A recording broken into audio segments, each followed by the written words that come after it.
Assalamu alaikum rahmatullah wa barakatuh. Adhamullah jurana wa ajurkum bimisab al-Nabi Hussain alayhi salam. I am here in the holy city of Karbala al-Muqaddasa, and brothers and sisters, welcome to the Imam Hussein Charity Live fundraising appeal, Al-Atash, the First Remains campaign. Over the last couple of days, we've been doing so much work on the ground level, whether it was distributing water, food, sponsoring majalis, helping Mawaqib set up and do the work here for the Zawar and so forth. So thank you so much. But the work continues here in the holy city of Karbala, and inshallah later on we'll be discussing more. And joining me should be my co-host and a familiar face here on Imam Hussein TV and Imam Hussein Charity, Mr. Ali Fadhil. Are you there, Mullah? Assalamu alaikum, Syed Mohsen. Alaikum salam wa rahmatullah wa barakatuh. I'm in a very, very holy city. Where are you in the world right now? I'm still in Toronto, still in Toronto, Canada. You could probably tell, Syed Mohsen, from my voice that I've got a canister of voice and it's around 20% now. So I'm just trying to get over the line after the 10th and the 11th of Muharram to serve as much as we can here in the majalis. And to be honest, look, as a side note, it may not be important for the viewers, but it's so amazing to witness and experience a new community when it comes to Muharram. Myself, I don't know about you, but I've been in London for like last 5-6 years now. Okay. So I'm pretty much used to the vibes, pretty much used to the majalis and how many they are back to back, and you could just go from majalis hopping. Yeah. But here it's a bit more wider. The streets are obviously wider, so everything's a bit more far away. Oh. But but there are still like I was just attending a conference earlier today, like about an hour ago. Yes. There's a good maybe 1,000 people there. So wow. Everyone is coming out in their droves in remembrance of Imam Hussein alayhi salam, especially here in Toronto, Canada. So it's fantastic to see. We're both London boys, and London is seen as like the capital of Shia Islam in Europe. Comparing London, Majalis, and the whole Muharram season and vibe in London, comparing that to Toronto, is it very similar, very different? No, it's similar. Yeah, no, it's similar. Everyone, look, I'm right now, I can't mention the name, but I'm right now in the center of the place that I recite every day. Okay. And this place gets packed to the brim. Wow. It's got your typical Muharram rituals, like the black sawad. They've got the backdrops. Everything is, there's all this Ya Hussein written over it. Everyone's, even now, and it's like 4 hours before the program. There's people still setting up, and they're getting ready. They're getting their cameras ready. They're all gearing towards the masjid. And I think this is the same thing wherever you go across Toronto. Everyone's still in that Muharram spirit, that Muharram vibe, which is amazing to see. I mean, I wouldn't expect any different, to be honest with you. I knew that there was a large Iraqi community here, as well as a Khawaja community and an Afghan community who are quite big, and a Pakistani community. So they are, when it comes to Muharram, yesterday actually, it was interesting because yesterday, this center here that I'm in is adjacent to a Pakistani center. Okay. So I had finished my own program. And then I was walking past this door, and then I could hear matam, like really strong Pakistani matam, and I thought, yeah, I love this. So I grabbed a tea, and then I walked inside, and there was like, I don't know what you call it, there was a choir of about 6 people. Yeah, Sangat. But they were, so they were reciting, and there was like maybe 100 people, 200 people. Just going absolutely ham, mashallah alayhum. It was amazing to see the passion that they had and the strength that they do the matam with. Is something that you just want to watch and kind of just mourn rather than take part in. I don't think I'd be able to take part in that kind of match. So the vibe is look, it's Muharram. We're a day after you, I think, or a day before you. So we have our Ashura on Tuesday. So we're now on the night of Eid Akbar. Whereas you guys, I think, on the night of Al-Qassim alayhi salam.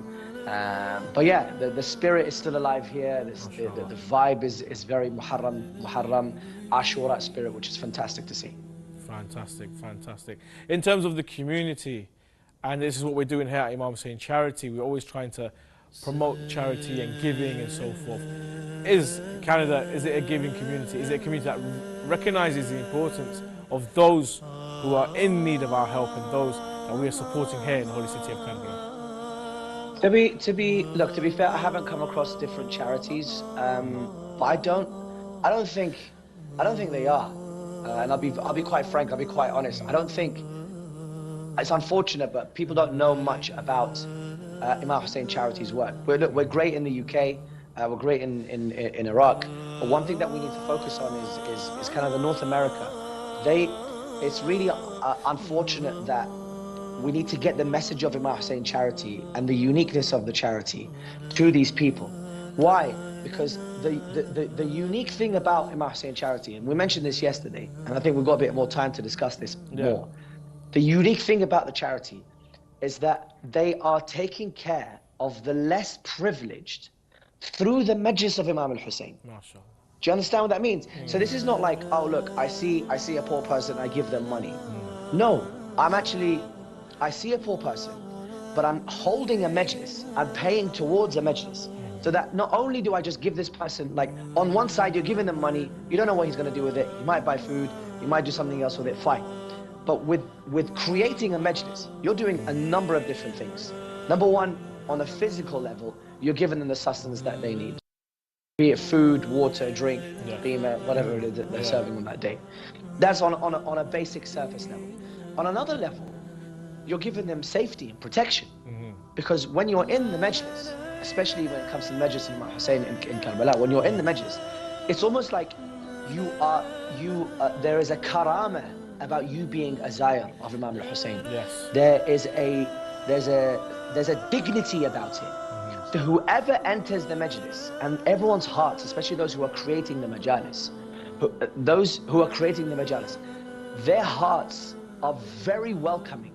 To anyone that enters, immediately they're a guest of Imam Hussein alayhi salam, right? So you've got the protection, you've got the comfort, you've got the dignified status of a za'ir of a majlis of Imam Hussein alayhi salam. That's on another level. On a third level, you've got a sense of community, because if this person who's poor, for example, he might come into the majlis of Imam Hussein alayhi salam, he might come across someone and says, listen, this is my situation, can you help out?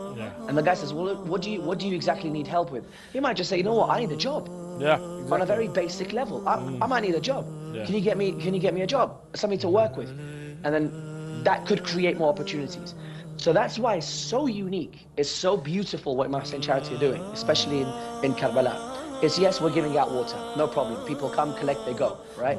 But the donating towards the majalis is phenomenal. And I think, to answer your question, I think the guys in Canada, America, wherever they are in the world, I don't care where they are in the world, but they need to be aware that Imam Hussein Charity creates opportunities for those who are less privileged, not just to give them money and say, look, yeah, on your way, and I don't know what you're going to do with the money, and I don't know what you're going to do with this, but no, there's a strategic look at how we can better these people's lives through the majalis of Imam Hussein alayhi salam, which is fantastic to hear. Yeah, I remember. What's it like where you are? Alhamdulillah, Rabbil Alameen, being in the holy city, doing these holy nights is like no other. You're Karbala yourself, so you're very well aware of the customs and traditions that are here. Loads of lanterns everywhere, big, I think they're called takiyas on loads everywhere. They've got the Safinatul Najjar, the big ships inside, you know, people carry and swing them around and so forth. Tonight is Syed Qassim ibn Hassan alayhi salam, so the Zaffa will be happening. There will be loads of people holding these trays, you know, I mean, decorated with lights and lanterns and so forth, and throwing sweets out in the streets and so on. So there's a very festive vibe at the same time, remembering the musibah of Syed Qassim ibn Hassan alayhi salam. So it's very, very busy here. Every night the streets are getting more and more busy. We were so fortunate at the Imam Hussein Charity that we had some volunteers from London and also from Wolverhampton. They're here for ziyarah. They, you know, were given an opportunity to do some khidmah. They accepted. They came down. They helped prepare kebab wraps, and then they were distributing amongst the brothers and sisters outside. And they firsthand got to see, number one, the impact that we make, but number two, how much work is required, because we ran out. We ran out within 15 minutes, and I think we gave about 800 wraps out, you know. And there was still more and more people queuing up, and then, you know, you got to look at their faces and tell them, really sorry, we've run out, we haven't got any more. So, you know, and then have to turn away and then queue up somewhere else, and, you know, maybe the food is not as nutritious or so forth. So for them to see the impact that we make, and at the same time, it's not enough, we need you guys' help, we need you guys to support, it was a real game changer for everyone, I think. And from there, inshallah, we documented some of it. We'll be showing the viewers later on, what happened and the impact that we made. Inshallah, that will be a big eye-opener for many on what goes down here in the holy city of Karbala. Inshallah. Yeah, no, it's nice to hear. Did you manage to get footage of that? Indeed, we have.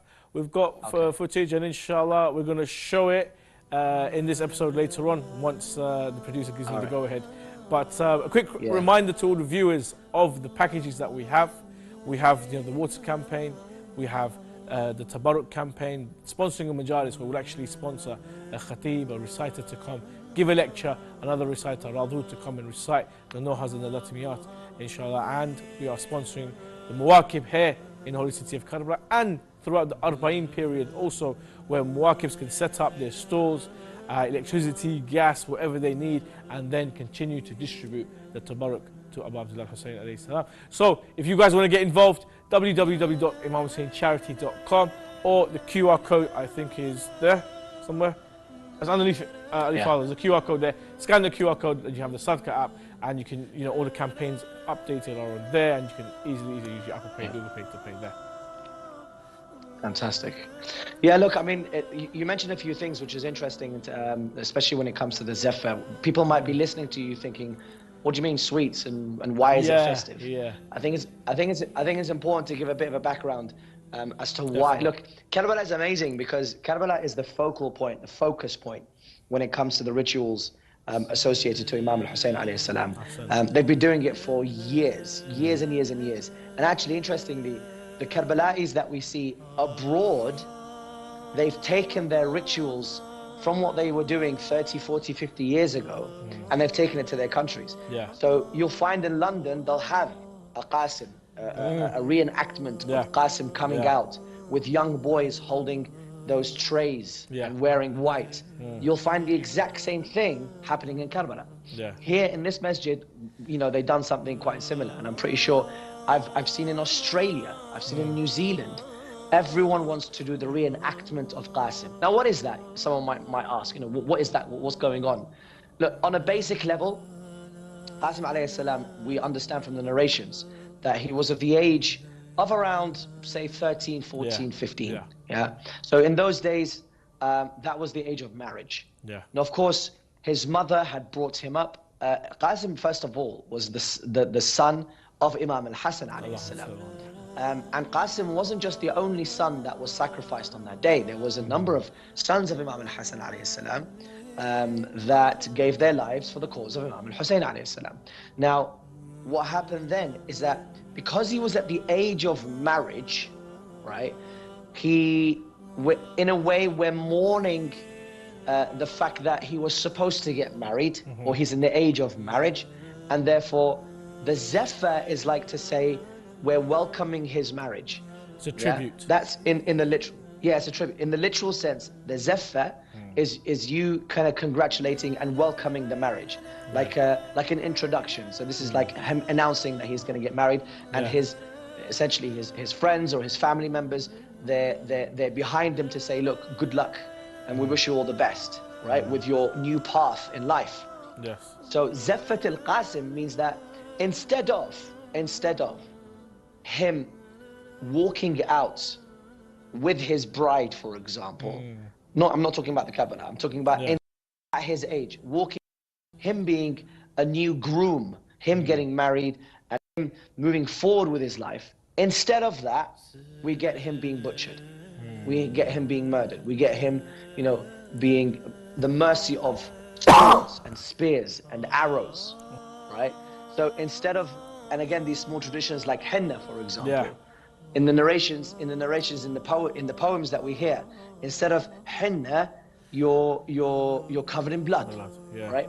That's the kind of ritual. So what happens is that you get like a bunch of kids who wear white, some of them wear green as well, and they have trays, and in these trays there are sweets, and Qassim comes forward, and what he says is very, very, very profound, because it's more or less the same language that is used by all of the other companions, by all of the other family members.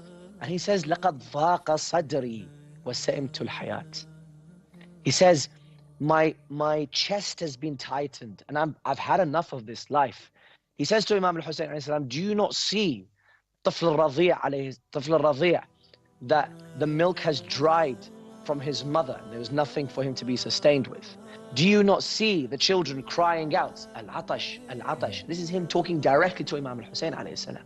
Do you not see Sakina and Ruqayya and all of the children crying out, al-atash? Do you not see any of that? And that is the reason why I come to you, to seek permission to go out into battle. Now, of course, Imam Hussein alayhi salam, this is the only resemblance left of his brother Imam Hassan alayhi salam. And so what he says to him, he says, what he says is, look, my son Hussein, my son Hassan, I cannot do this. This I cannot give you permission. So he sends him back to his mother. Interestingly, his mother has kind of like a contingency plan. She knew that Imam Hussein would refuse first time. And so she sent him back. And she says, listen, this is your father's armor. This is your father's helmet and his a'mama. Okay? This is his sword.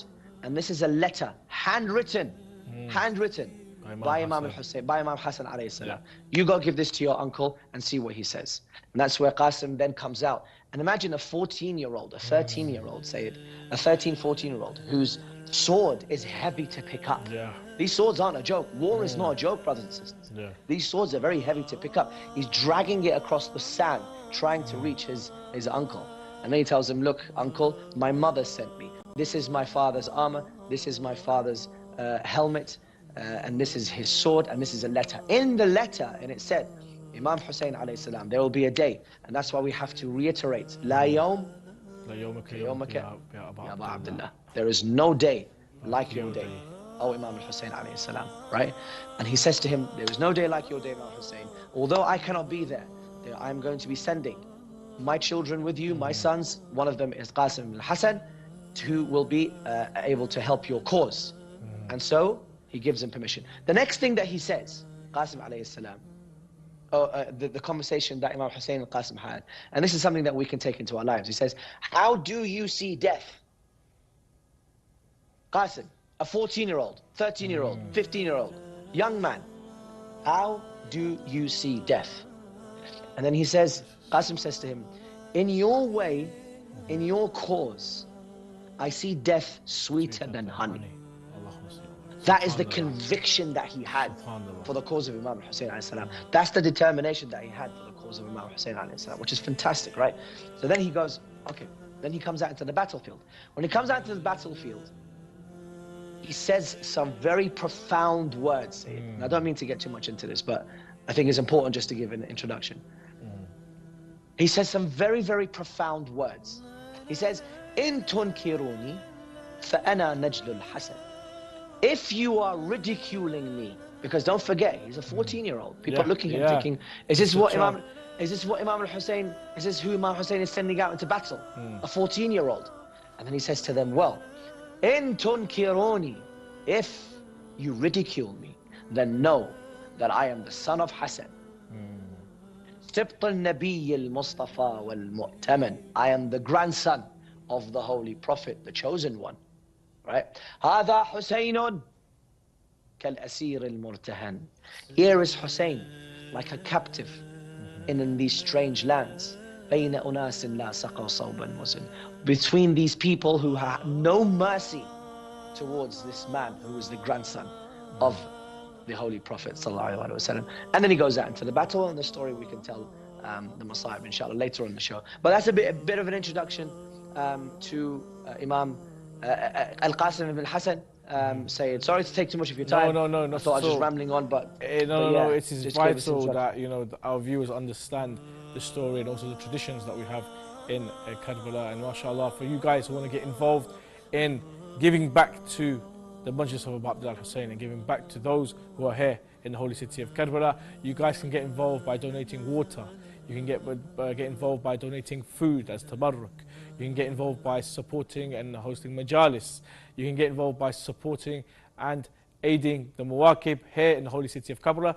From the Muharram season all the way towards the Arba'een season, inshallah. So you guys can get more information on www.imamhussaincharity.com or scan the QR code, it should be underneath Mr. Ali Fadhil over there somewhere, and that will go straight to the Sadqa app and you guys can do it there. I think we're going to have a VT now, I believe, the producer. Please. If we can have a VT just to show the people what work is being done here in the holy city of Karbala, inshallah. And now we are preparing to give food, the barakat of Imam Hussain, to all the pilgrims. Today, over 400 kilos of rice is being cooked. And this is just the second night of Muharram. We have 13 or 14 more nights in which cooking and preparation will be. More than 10,000 cups of water have been donated today so far, and much more is to come. Not one, not two, not three, not four, but multiple pots in which they are cooking in. Over 12 hours it takes to prepare these meals and dishes, hand in hand, united, working together under the flag of Imam Hussain. And don't forget that you can participate, give, and be alongside us to Al-Abash campaign at Imam Hussain Charity and Foundation.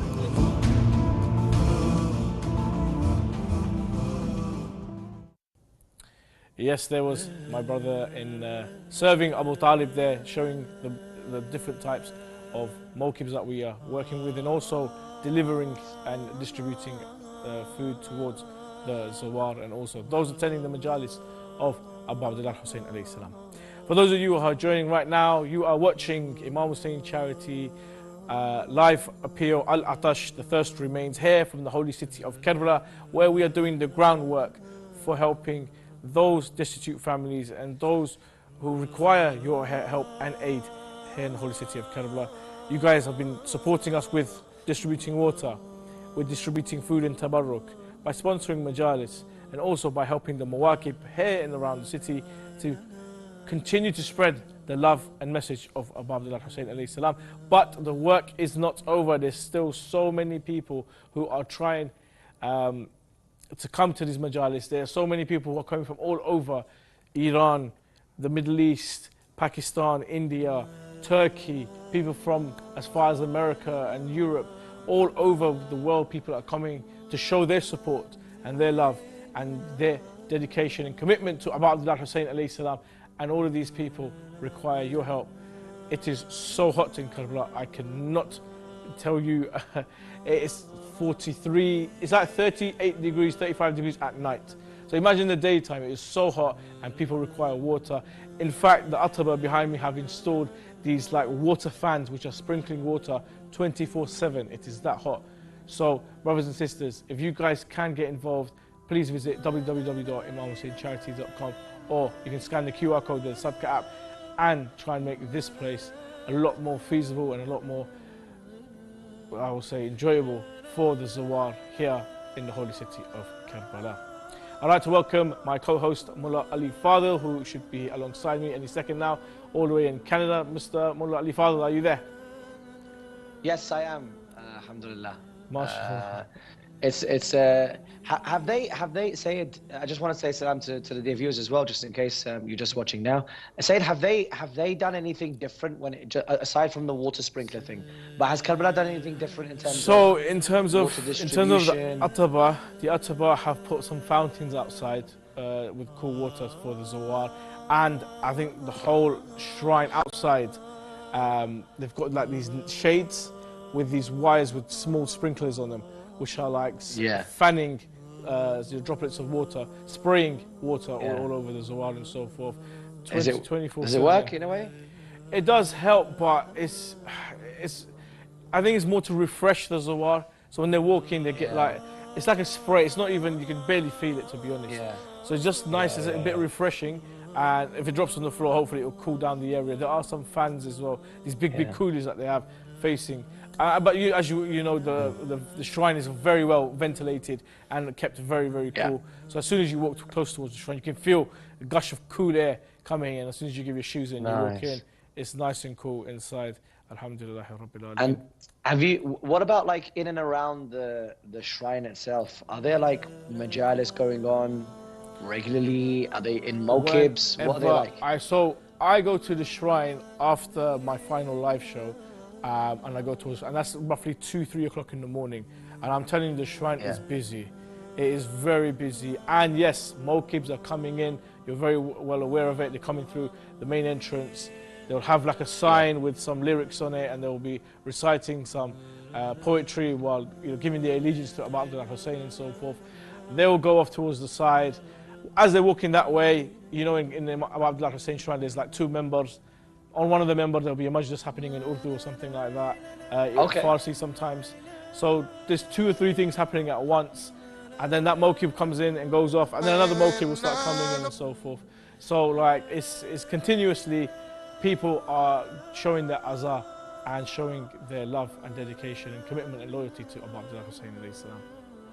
No, that's just inside the shrine itself. I'm talking about outside, like in the middle of the streets and there's just outside of this. Everywhere. There's a lot of reenactments. So people will dress up. Obviously tonight is the night of Syed Qassim ibn Hassan alayhi salam. So there's a lot of young boys on horses dressed up as Qassim and so forth. During the other nights and evenings, there will be people dressed as the Umayyads coming, soldiers, and others dressed as Bani Hashim coming with to set up camp. And sometimes even the other way around, where they'll take people like Sayyidah Zainab sallallahu alayha and Imam Sajjad as prisoners and take them away and things like that. So there is a lot of reenactment, which is always nice to see. There's plenty of majalis. I'm talking about you're walking in the street and then there's just a door open and you look inside and there's a member and there's people sitting down and there's majlis happening and so forth. And that's on like every corner you look at. I've seen 3 majalis next to each other like that, Wow. Even sometimes they build a stage. Najaf especially. If you're walking towards the Shah al-Tusi, Gate Tusi, before, there's some live footage now of Najaf right now, and you can see they've got the Safinatul Najah there with candles on, the alam and so forth. So even in Najaf, which is, not too far from Karbala, arguably, the only significance it has is that the father of Abu Abdullah Hussain is buried there, but still they are showing their azah, and they are showing from their city and from their mokibs the importance of remembering Abu Abdullah Hussain, and they have their own traditions as well, which is fantastic that every country, every city has its own little gift to Abu Abdullah Hussain during these nights of mourning. Yeah, I was going to say that what's amazing to see is that Najaf, Kadhimiya, Basra, Nasiriyya, all of these other cities, they don't actually come to maybe the Zuwar might, but the people, the folks, as in the people who live in those cities, they hold the majalis for themselves in their cities first. Yeah. And I think in Arba'een, what you'll find is that these mawakib, the ones that hold the majalis in their cities, they then come to send their condolences. Yeah. Going to Imam Hussain alayhi salam. That's what I realized. Last year was my first Muharram in Karbala. And what I realized was Muharram isn't about being in Karbala. Muharram is more about commemorating Abu Abdullah Hussain wherever you are and spreading that message, telling the people what happened to Abu Abdullah Hussain. It's taking the banner and taking it as far as you can so that people understand the tragic massacre that took place on these holy lands. Even during the Muharram time, like you said, everyone is in their cities commemorating and giving their azah. It is Arba'een where everyone comes to Karbala, especially the Mashayikh between Najaf and Karbala, Baghdad and Karbala, and that is where these mawqifs from all over the city start to set up and start to distribute food and so forth and show their, their love and so forth. So it's really nice. Go ahead. Yeah, I was gonna add, but that's why when they arrive into Karbala, you'll find that their mawqib will say, mawqib so and so of this city, and mawqib so and so of that city. It's because they're all descending down towards Karbala. That's why you'll find. Is there a difference in numbers when it comes to Ashura and Arba'een? 100%, 100%. Oh, there is. Arba'een is triple, quadruple, times 10. Ashura, the thing is, you need to understand, Ashura is spread out between Fajr Adhan till like 3 o'clock, right? So you've got from 3, 4 in the morning until 2, 3 in the afternoon. And then you have, the bloodletting rituals. You're going to have the running from the Tawrij. You're going to have other people coming to do azar, muwakib coming in, beating their chest and so forth. The maktal is being recited and so forth. But it's spread out nicely. So people will come, and maybe go back to the hotel and come back later and go back and so forth. It's not a continuous flow. Whereas in Yawm al-Arba'een, it is absolutely jam-packed, and it's like the streets are packed. On Ashura, around the shrine is very, very busy, but during Arba'een time, up to Jazr al-Dariba, if you guys know where that is, where the main checkpoints are, like almost a mile away from the shrine, is just jam-packed, shoulder to shoulder, chest to back. So I think it's a lot more busier during Arba'een time, I find. Wow. I think there was some footage of you giving out... Indeed. So yeah, can we see that? Yeah, so basically, I believe this is from today. And it was the volunteers I was telling you guys about from London, from Wolverhampton. Okay, so it's ready, yes. God bless those guys who volunteered. Here's a bit of footage of how they got involved with Imam Hussain charity.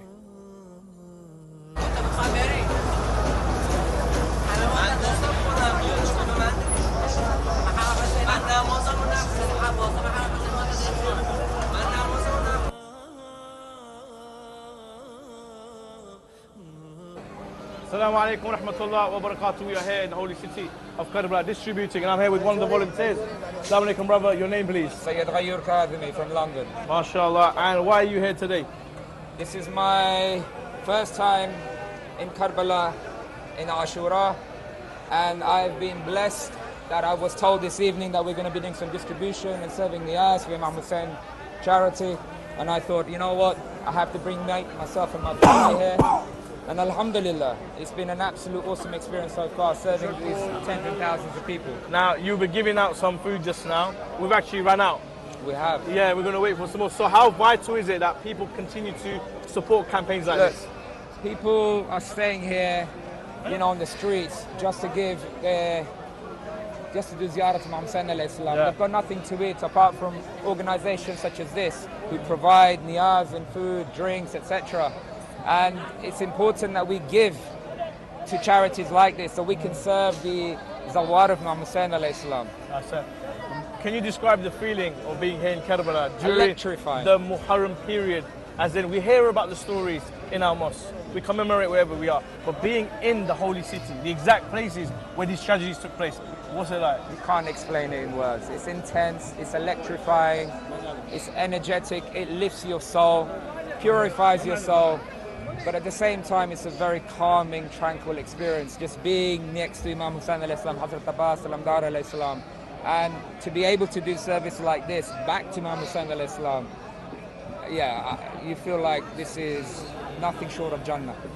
Syed Qassim, thank you so much. Thank you, my Any brother. final words for all those watching outside of Karbala? Please donate to charities like this. It's very, very important. It's vital because we can give things back to the people who come here to pay their service to Imam Hussain alayhi salam, and we can contribute whatever little we have. Please.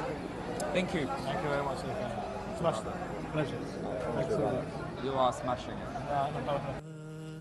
Yes, that was Syed Qasmi, Syed Rayur, I think his name was Syed Rayur Qasmi, who came and spent some time. It was him, it was his brother, some of his nephews came as well, his sons, and also some sisters from his family or from his kafila came and helped distribute tabarruk to those here in the holy city of Karbala. If you guys want to get involved, you saw it yourself. We ran out and there were more people still queuing up asking for food. So if you guys want to get involved, please visit www.imamhussaincharity.com or scan the QR code, which is probably underneath Mr. Ali Fadhil over there somewhere. And inshallah, you guys can be part of this miracle that is about Abdullah Hussain alayhi salam. Syed, I wanted to mention in terms of the masa'ib, I want to spend just a couple of minutes, please, masa'ib of the night, so that the dear viewers, especially who are looking to donate and contribute, they know who they're contributing to. And tonight, as I mentioned, it was the night. Tonight is the night of Al-Qassim, everything that we mentioned beforehand in terms of the permission and being able to, convince Imam Hussein to let him to go out into battle. There was a letter that was from his father saying, look, this is a sacrifice for the cause of Allah subhanahu wa ta'ala. He then comes out in towards the battlefield and he says, in tunkiruni فأنا نجل الحسن سبط النبي المصطفى والمؤتمن هذا حسين كالأسير المرتهن بين أناس لا سقوا صوب المزن. As he cries out, Aba Abdullah al-Hussein, he cries out, Ya Hussein, and comes towards the battlefield. Whilst he was trying to fight valiantly, he was trying to fight bravely and courageously, but the enemies, there were too many of them and they overpowered him very easily. However, there was a man by the name of Amr bin Sa'ad who looked at the side and said, I will make his uncle weep for him. They asked him how. He said, just wait, this man is inexperienced. Al-Qassim ibn al-Hassan alayhi salam was on the horse trying to fight the enemies until his sandal broke. When his sandal broke, Al-Qassim bent towards the sandal to try and fix it, and that's when Amr bin Sa'ad came forward and he struck Al-Qassim on the head, and Al-Qassim fell towards the plains of Karbala, screaming out, Am ya Hussein adrikni, Am ya Hussein adrikni, come towards my aid, oh Aba Abdullah. Imam al-Hussein rushes towards Al-Qassim. He lifts the body of Al-Qassim. He comes and brings it towards the tents. The women and the children, they surround the body of Al-Qassim, who was lying there beside the body of Ali al-Akbar. Imam al-Hussein had to see his son butchered in front of him. He also saw his nephew Al-Qassim butchered in front of him. The women and children, they wail, Wa Qasima wa walada, inna lillah wa inna ilayhi raji'un, wa sayalamu alladhina zalamu ayya munqalabin yanqalibun, wal aqibatu lil muttaqin. I hand it over to you, Syed, I think for a final ziyarah, I believe, or just a couple of words. No problem. Thank you very much, Mullah Ali Fadhil. And beautiful recitation, and it is always a blessing to hear the nasibah of Abu Abdullah Hussein, wherever we are, whether it is in Karbala or in Canada or wherever you are in the world. Inshallah, may Allah subhanahu wa ta'ala accept your amal, Mullah, and the service that you do for Abu Abdullah Hussein. Likewise. Inshallah, for those of you who have been watching, for those of you who have been supporting Imam Hussein charity during the last year, and also during this Muharram period, inshallah, I'll recite a small quick ziyarah on behalf of all those who have donated. Bismillah ar-Rahman ar-Rahim. Assalamu alayka ya Aba Abdullah. Assalamu alayka ya ibn Rasulullah. Assalamu alayka ya ibn Amir al-Mu'mineen. Assalamu alayka ya ibn Fatima az-Zahra Sayyid al-Nisa al-Alamin. Assalamu ala al-Hussein wa ala Ali ibn al-Hussein wa ala awlad al-Hussein wa ala ashab al-Hussein. Ya Aba Abdullah, please accept all the work that we do in your name, and inshallah all the service that we do in your name, and allow all of those who have donated towards Imam Hussein charity an opportunity to visit your golden dome and your shrine, and for them to bring their hajat under your dome, inshallah. Thank you very much, Mr. Mullah Ali Fadhil, and all those who are joining us on this episode. Inshallah, myself and Mullah Ali Fadhil will be back tomorrow again to give you the opportunity to make a massive impact here for the Zawar in the holy city of Karbala. Until then, from myself and Mullah Ali Fadhil, Assalamu alaikum wa rahmatullah wa barakatuh.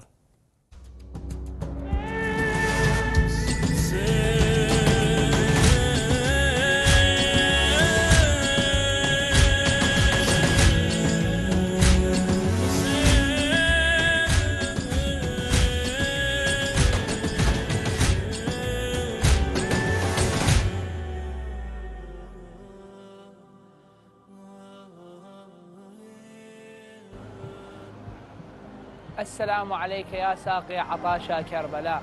Brothers and sisters from all around the world, I urge you and I give you this opportunity for you to take advantage take part in an Atash campaign.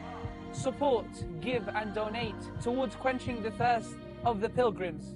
You was not able to quench the thirst of Imam Hussein, nor Abu al-Fadl, or Bibi Sakina, or Sayyida Ruqayyah. But now you're able to quench the thirst of the pilgrims that have come from each and every corner of the world. Donate and give in the name of yourselves and your marhumeen.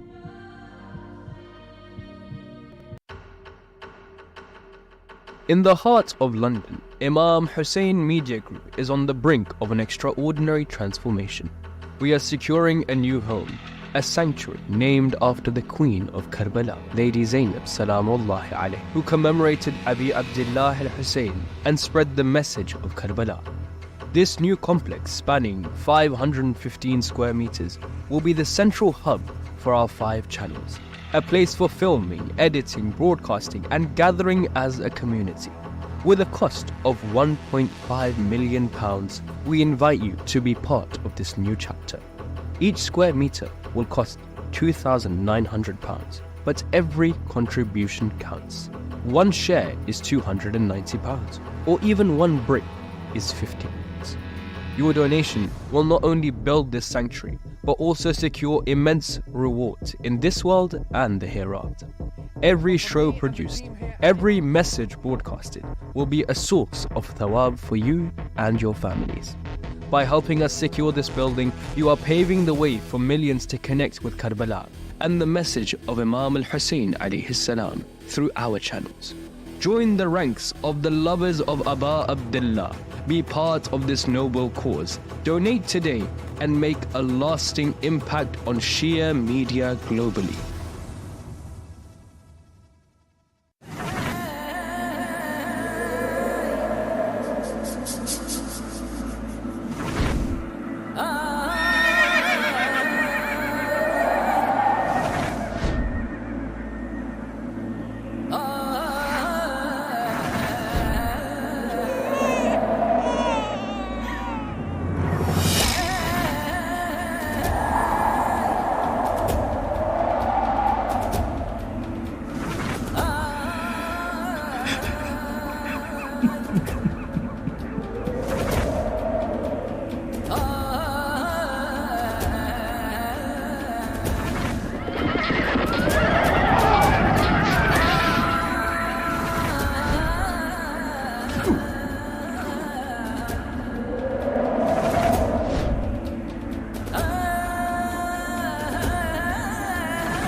Why do we cry for Ahlul Bayt alayhim salam? Some find it strange how we cry and become emotional when we hear the heart-rendering tragedies of Imam Hussein and the Ahlul Bayt alayhim salam. But crying is a natural reaction to grief and sadness. In fact, we are told in the Holy Quran that Prophet Yaqub alayhi salam, also known as Jacob, cried until he became blind because his son Yusuf, also known as Joseph alayhi salam, was taken away from him. If it was the case that crying so much was a bad thing, Allah would surely have reprimanded Prophet Yaqub alayhi salam for inflicting this upon himself. It is reported that the Holy Prophet, peace be upon him and his family, himself cried when Jibreel alayhi salam informed him that his grandson would be killed, and he told his daughter, Lady Fatima al-Zahra alayhi salam, O Fatima, every eye shall be weeping on the day of judgment, except the eye which has shed tears over the tragedy of Hussein alayhi salam. For surely that eye shall be laughing and shall be given the glad tidings of the bounties and comforts of paradise. The survivors of Karbala, in particular Imam Zain al-Abidin alayhi salam and Lady Zainab alayhi salam, wept for the rest of their lives due to the horrors they were made to endure.